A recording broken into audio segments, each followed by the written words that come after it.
Hi, I'm Tanya, and for me, that moment came in the least likely place.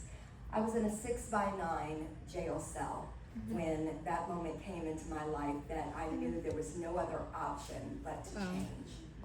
So I sat in that jail cell because I had an addiction. I was addicted to crack cocaine. And no, I don't look like what I've been through, and I'm so glad about that.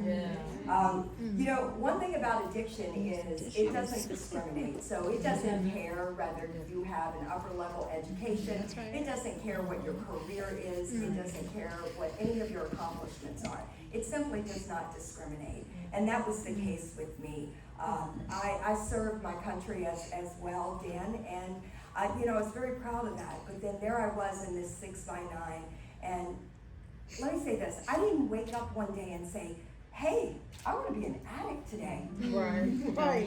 But I did wake up. Yeah. I woke up and said, "I don't want to live this way anymore." And that was the moment that reinvention stopped being an option for me, and it became a decision.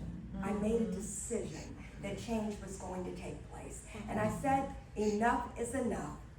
I'm not going to keep running back to the same thing that is destroying my life. Yeah. And I'm just going to stay with you for a second. Okay, go ahead. And, you know, Tanya, your book is called Enough is Enough, I Won't Be a Statistic. Yes. And I've read it. I had the opportunity to read it before it was published. That's so cool.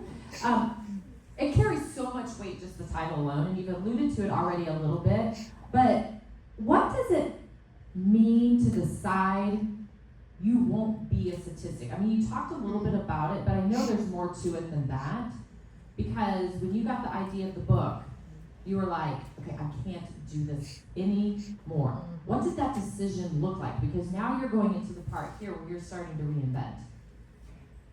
Thank you for that question. Now, I didn't plan on this, but because you asked the question the way you did, Patty, I'm going to say right here and now, I dropped to my knees and I said, God, I can't do this. That was my problem. I kept trying to do everything on my own and I couldn't. So that is at the crux of the changes that I did make.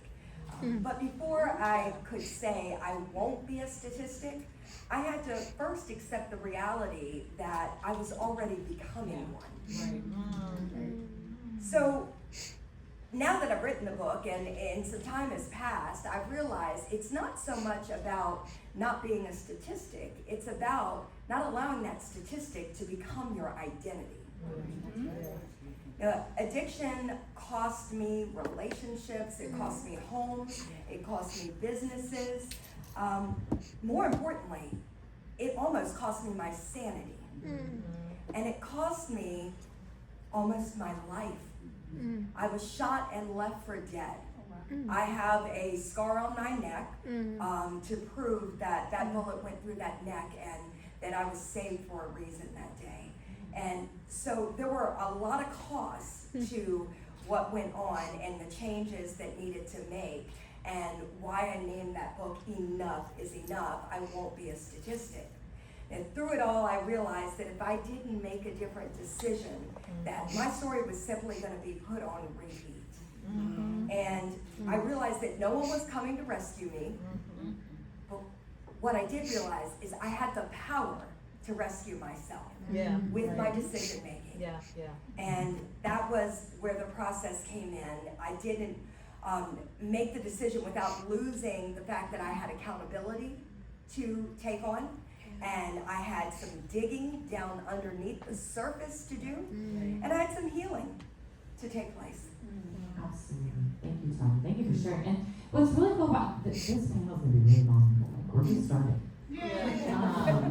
So Dan, we're going to, again, I told you the mic's just going to keep kind of going back and forth with this panel.